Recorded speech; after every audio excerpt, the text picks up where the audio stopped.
수진아, 아들이 퇴원했다니까 미역국 끓여서 갖다 줄게.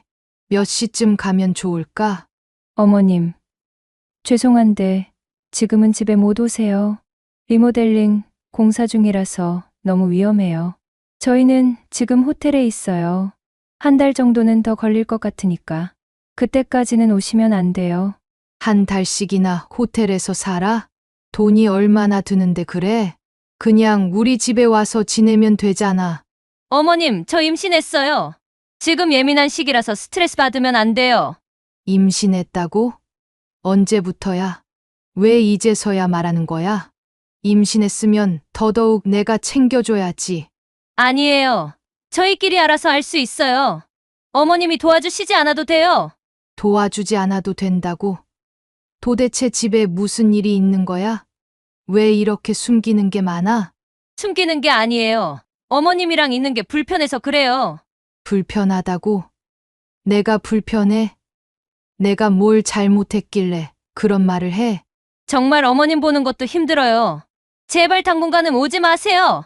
이런 사람을 봤나? 내가 고생해서 사준 집인데 오지 말라고. 집 받았으니 이제 나는 필요 없다는 거야? 며느리는 정말 이상했어요. 분명히 뭔가 숨기고 있다는 생각이 들었거든요. 제가 피땀 흘려 마련한 신혼집인데 계속 핑계를 대면서 못 오게 하니까 의심스러울 수밖에 없었어요. 그래서 저는 결국 한 가지 행동을 하기로 마음먹었습니다. 과연 제가 한 일이 옳았을까요? 여러분이라면 어떻게 하셨을지 정말 궁금해요. 지금부터 저의 이야기를 들려드리겠습니다. 본격적인 이야기 시작 전에 구독과 좋아요 눌러주세요. 모두 무료입니다. 그럼 시작하겠습니다. 안녕하세요. 저는 올해 68세 박정자라고 합니다. 남편을 일찍 여의고 홀로 아들 하나를 키워냈어요. 남편이 세상을 떠났을 때 아들이 고등학교 2학년이었는데 그때부터 정말 악착같이 살았습니다. 새벽 5시에 일어나 시장 통닭집에서 닭을 튀기고 오후에는 반찬 가게에서 밑반찬을 만들어 팔았어요. 손에 기름 냄새가 배이고 화상 자국이 생겨도 쉬지 않았습니다. 아들만은 절대 굶기지 않으려고 했거든요. 그렇게 20년을 버텨냈어요. 아들이 대학을 졸업하고 직장을 다니기 시작하자 저는 본격적으로 집을 마련하기 시작했습니다. 제가 살 작은 아파트 하나, 그리고 아들이 결혼하면 줄새 아파트 하나를 목표로 삼았어요. 적금도 넣고 통닭집과 반찬 가게 수익도 모두 모았습니다. 몸이 힘들어도 아들 결혼시키고 나면 편해진다는 생각 하나로 버텼어요. 드디어 그 꿈이 이루어졌습니다. 아들이 30살이 되던 해 여자친구를 데려왔어요. 키도 크고 예쁜 처자였는데 대학원까지 나온 똑똑한 아이더라고요. 처음 만났을 때 정중하게 인사하는 모습을 보고 이제 내 고생도 끝이구나 싶었어요. 아들도 행복해 보였고 저는 마음속으로 며느리가 될 그 아이를 위해 이런저런 계획을 세웠습니다. 결혼 날짜를 잡았을 때 신혼집 입주까지 5개월 정도 남아 있었어요. 저는 그 기간 동안 우리 집에서 함께 지내자고 제안했습니다. 서로 더 가까워질 수 있고 결혼 준비도 함께 할 수 있을 거라고 생각했거든요. 그런데 며느리 될 아이가 표정을 싹 굳히더니 어머님, 저는 시어머니랑 합가는 절대 못합니다. 라고 단호하게 말하는 거예요. 그 순간 가슴이 서늘했지만 저는 요즘 세대는 독립적이니까 그럴 수도 있지 하며 이해하려고 했어요. 결국 아들과 며느리는 작은 원룸에서 결혼 생활을 시작하게 됐습니다. 결혼식은 조촐하게 치렀어요. 제가 준비해둔 신혼집은 정말 완벽했습니다. 32평 아파트에 가전제품부터 가구까지 모든 걸 새로 샀어요. 제 평생 모은 돈의 절반 이상이 그 집에 들어갔지만 아들이 행복하게 살 수 있다면 아깝지 않았거든요. 신혼집 열쇠를 건넬 때 아들이 엄마 정말 고마워라며 눈물을 글썽이던 모습이 아직도 생생해요. 그런데 이상한 일이 시작됐습니다. 신혼집에 이사한 지 한 달이 지나도 며느리가 저를 한 번도 집에 초대하지 않는 거예요. 어머님, 아직 짐 정리가 덜 됐어요. 집이 너무 어수선해서요. 이런 말만 계속 들었어요. 처음엔 정말 그런가 보다 했는데 몇 달이 지나도 똑같은 소리만 하니까 이상했어요. 그러던 어느 날 아들한테서 급하게 전화가 왔어요. 허리 디스크가 심해져서 응급실에 실려갔다는 거예요. 깜짝 놀라서 병원으로 달려갔는데 병실에 아들 혼자만 누워 있더라고요. 며느리는 어디 갔니? 했더니 회사에 있어요. 저녁에 올 거예요. 라고 하는 거예요. 저는 화가 났어요. 남편이 아픈데 어떻게 회사 일이 더 중요할 수가 있나요? 그날 저녁에 며느리가 병원에 왔을 때 저는 참지 못하고 한마디 했어요. 수진아, 남편이 이렇게 아픈데 옆에 있어줘야 하는 거 아니야? 그랬더니 며느리가 뭐라고 했는지 아세요? 어머님, 저도 생계가 있어요. 회사에서 휴가 내기가 쉽지 않다고요. 차가운 목소리로 말하더라고요. 그 순간 정말 가슴이 답답했어요. 내가 뭘 잘못했나 싶었어요. 다음 날 아들이 집에서 깨끗한 옷을 가져와야 한다고 해서 제가 같이 가자고 했어요. 그런데 며느리가 단호하게 거절하는 거예요. 그냥 제가 가져올게요. 어머님은 여기서 상우 씨 돌봐주세요. 뭔가 이상했어요. 왜 저를 집에 들이지 않으려고 하는 걸까요? 그때부터 마음속에 의심이 자리 잡기 시작했어요. 분명 뭔가 숨기고 있는 게 있을 거라는 직감이 들었거든요. 의심은 확신으로 바뀌어 갔어요. 아들이 퇴원한 후에도 며느리의 태도는 변하지 않았어요. 제가 집에 놀러 가고 싶다고 하면 항상 핑계를 댔어요. 집이 너무 더러워요. 감기 걸려서 전염될까 봐요. 리모델링 중이에요. 온갖 이유를 다 갖다 댔어요. 그러던 어느 일요일 오후 저는 결심했어요. 과일을 사서 아들 집에 가보기로 한 거예요. 아무리 그래도 시어머니가 과일 들고 가는데 못 들어올 이유는 없잖아요. 큰 복숭아 한 박스를 사서 아들 집으로 향했어요.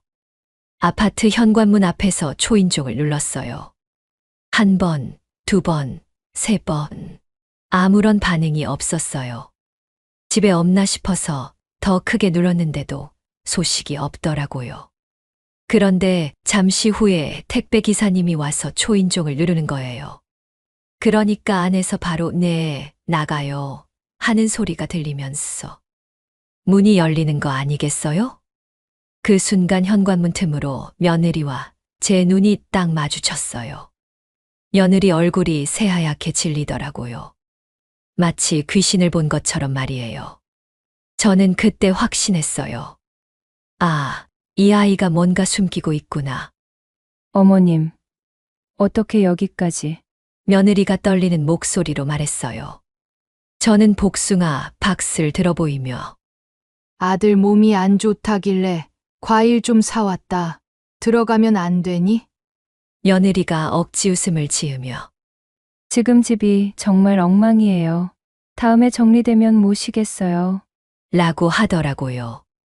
그런데 제가 현관 안쪽을 슬쩍 보니까 거실에서 TV 소리가 나는 거예요.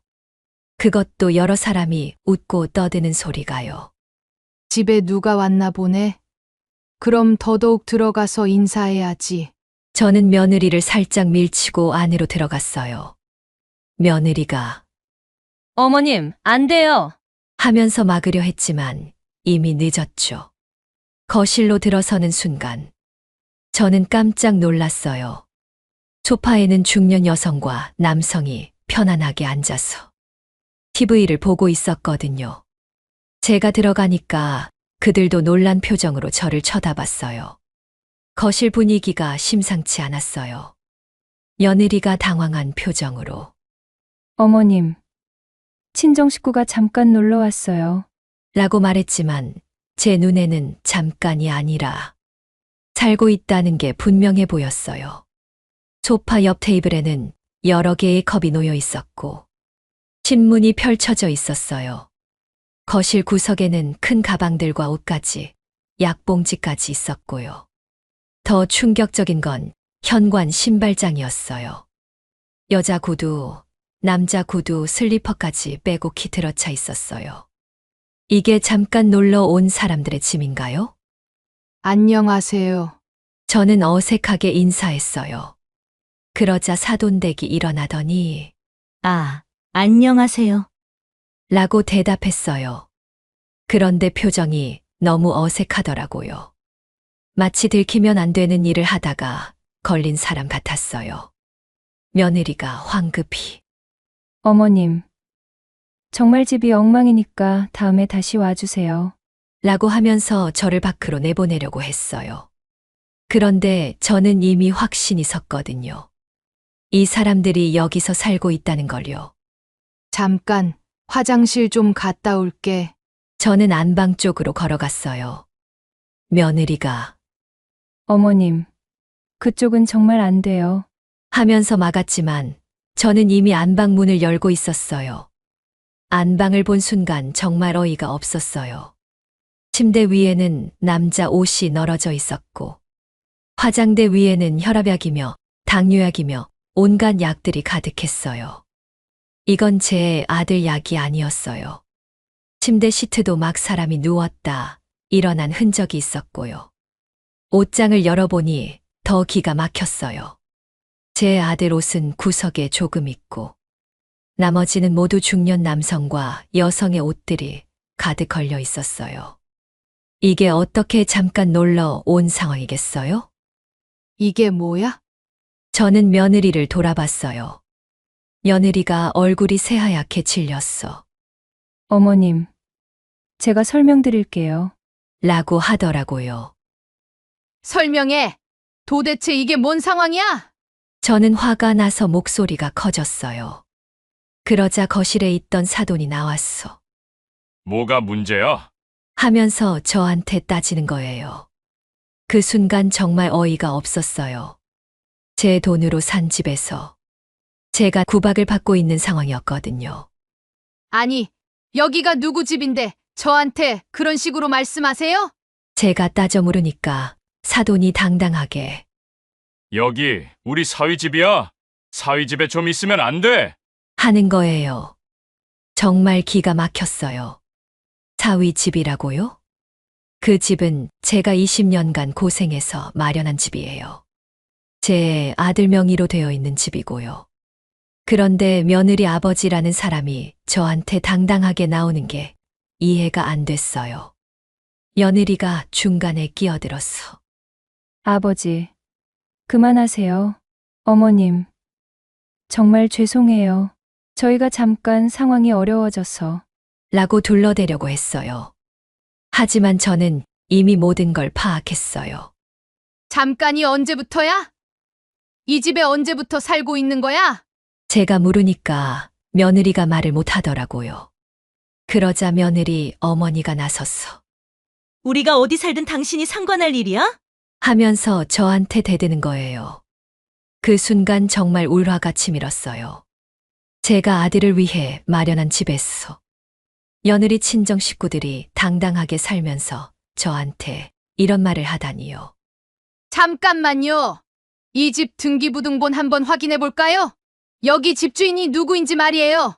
며느리가 더 이상 변명할 수 없다는 듯이 고개를 숙였어요. 저는 그 자리에서 아들한테 전화했어요. 창우야, 지금 당장 집에 와. 급한 일이 있어. 30분 후에 아들이 도착했어요. 집 안 상황을 보자마자 아들 표정이 굳어지더라고요. 이게 뭐야? 언제부터 이런 식으로 있었어? 아들도 며느리한테 따져 물었어요. 알고 보니 며느리, 친정 식구들이 이사 온 지 벌써 3개월이 넘었다고 하더라고요. 처음에는 2주만이라고 했다가 계속 기간을 연장한 거였어요. 그리고 더 충격적인 사실은 이들이 제 아들 집 주소로 전입신고까지 해놓았다는 거였어요. 며느리 아버지는 당뇨가 심해서 일을 못한다며, 며느리 어머니는 허리가 아파서 일을 못한다며, 각종 복지 혜택을 신청해 놓은 상태였어요. 기초생활수급자부터 시작해서 의료급여, 주거급여까지 모든 혜택을 다 받고 있었던 거예요. 더 충격적인 건 며느리 외삼촌까지 여기서 살고 있었다는 사실이에요. 낮에는 나가서 일용직 일을 하고 밤에는 여기서 잔다는 거였어요. 완전히 3대가 한 집에서 살고 있었던 거죠. 아들이 그럼 나는 뭐야? 내 집에서 내가 눈치를 봐야 해? 하면서 화를 내니까 며느리가 오빠도 가족인데 뭐가 문제야? 집이 넓은데 같이 살면 되잖아라고 대답하는 거예요. 정말 어이가 없었어요. 신혼집에서 새신랑이 며느리, 친정 식구 3명과 함께 산다는 게 말이 되나요? 더군다나 그 집은 제가 마련해 준 집이에요. 며느리한테 무상으로 제공한 거잖아요. 아들한테 따로 얘기해 보니 더 가슴이 아팠어요. 아들이 그동안 얼마나 스트레스를 받았는지 알 것 같았어요. 엄마, 집에 들어가면 내가 손님 같아. 거실 TV는 장인어른이 장악하고 있고, 부엌은 장모님이 쓰시고 나는 방에만 있어야 해. 더 심한 건 며느리 태도였어요. 친정 식구들이 있을 때는 아들을 완전히 투명인간 취급했다고 해요. 오빠, 저리 가 있어. 방해하지 마. 이런 식으로 말했다는 거예요. 그리고 생활비는 모두 아들이 되는 상황이었어요. 전기요금, 가스요금, 관리비는 물론이고 장을 봐도 아들 돈으로 보는 거였어요. 며느리 친정 식구들은 받은 복지급여로 자기들 용돈이나 치료비만 쓰고 있었던 거죠. 그럼 처음부터 왜 안 말했어? 제가 아들한테 물으니까 엄마가 걱정할까봐 참고 있었어. 그리고 수진이가 조금만 더 참으면 친정 식구들이 나간다고 계속 말했거든. 이라고 하더라고요. 하지만 3개월이 지났는데도 나갈 기미가 전혀 없었어요. 오히려 더 편안하게 눌러앉아 있었던 거죠. 심지어 며느리 외삼촌은 친구들까지 집에 데려와서 술을 마셨다고 해요. 그날 저녁 저는 밤새 잠을 못 잤어요. 어떻게 해야 할지 고민이 많았거든요. 그냥 참고 넘어가자니 아들이 불쌍하고 강하게 나가자니 아들 부부 관계가 틀어질까봐 걱정됐어요. 다음 날 아침 저는 결심했어요. 이 상황을 제대로 해결해야겠다고요. 먼저 동사무소에 가서 며느리, 친정 식구들의 전입신고, 현황을 확인했어요. 정말로 3명 모두 제 아들 집 주소로 전입신고가 되어 있었어요. 그리고 복지 담당 직원에게 상황을 설명했어요. 실제로는 집주인 동의 없이 무단으로 거주하고 있는 상황인데 복지 혜택을 받을 수 있는 건가요? 했더니 담당 직원이 심각한 표정을 지으면서 그건 부정수급에 해당할 수 있습니다. 라고 하더라고요. 집에 돌아와서 아들과 긴 이야기를 나눴어요. 장우야, 이 상황을 어떻게 생각해? 엄마, 사실 나도 한계예요. 매일 스트레스 받아서 회사 일도 집중이 안 돼. 라고 털어놓더라고요. 그럼 며느리한테 확실하게 말해봐. 친정 식구들이 언제까지 나갈 건지 정확한 날짜를 정하자고. 제가 제안했어요. 아들이 며느리와 대화해봤지만 결과는 뻔했어요. 조금만 더 기다려달라는 말만 반복했다고 해요. 그래서 제가 직접 며느리와 만나기로 했어요. 카페에서 둘이 조용히 앉아서 이야기했는데 며느리 태도가 정말 뻔뻔했어요. 어머님, 저희도 어쩔 수 없는 상황이에요. 친정 사정이 어려워서요. 그래도 한계가 있지 않겠니?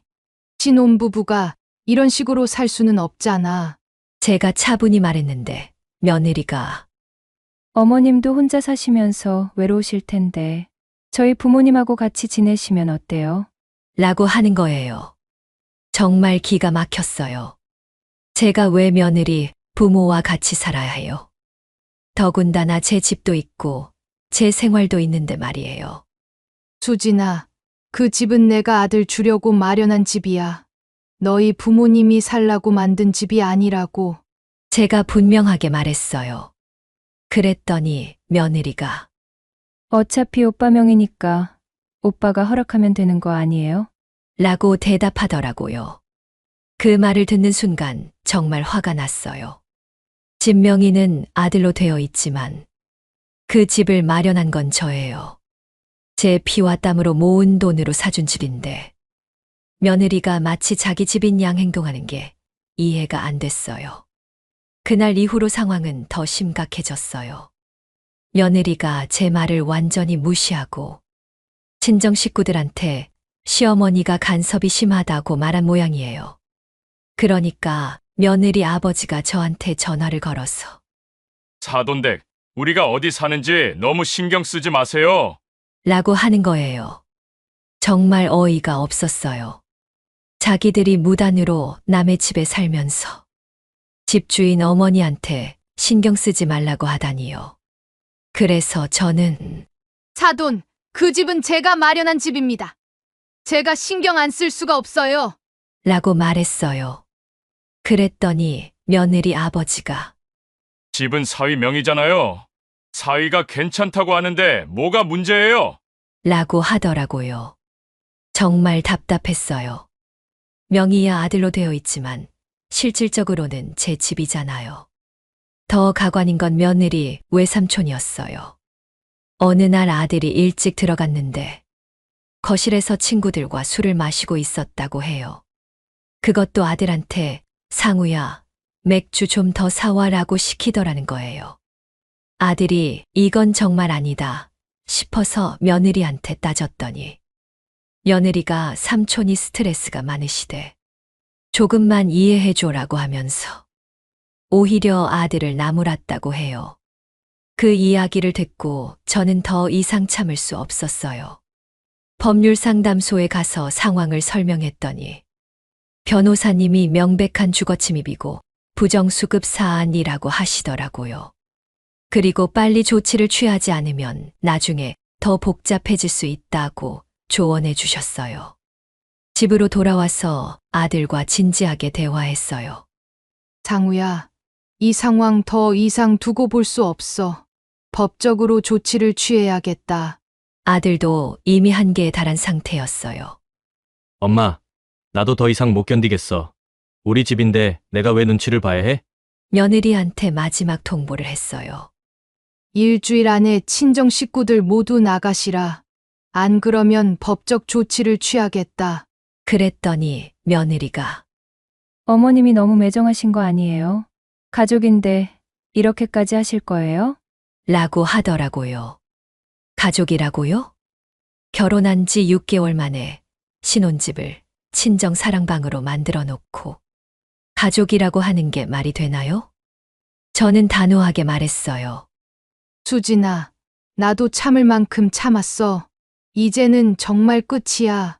며느리가 끝까지 버티려고 했지만 저는 이미 모든 준비를 마친 상태였어요.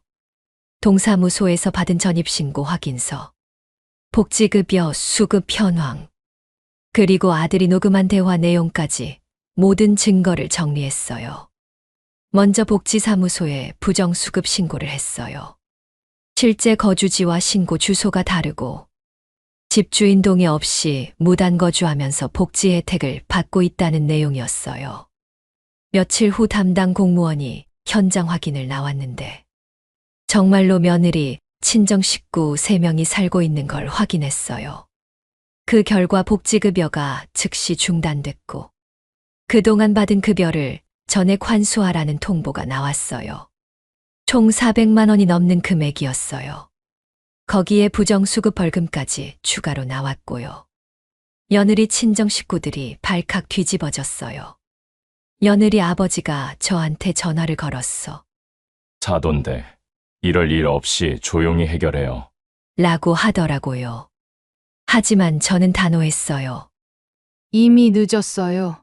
처음부터 정정당당하게 하셨으면 이런 일이 없었을 텐데요. 며느리도 패닉 상태가 됐어요. 아들한테 오빠, 어머님한테 말해서 신고 취소해달라고 해줘.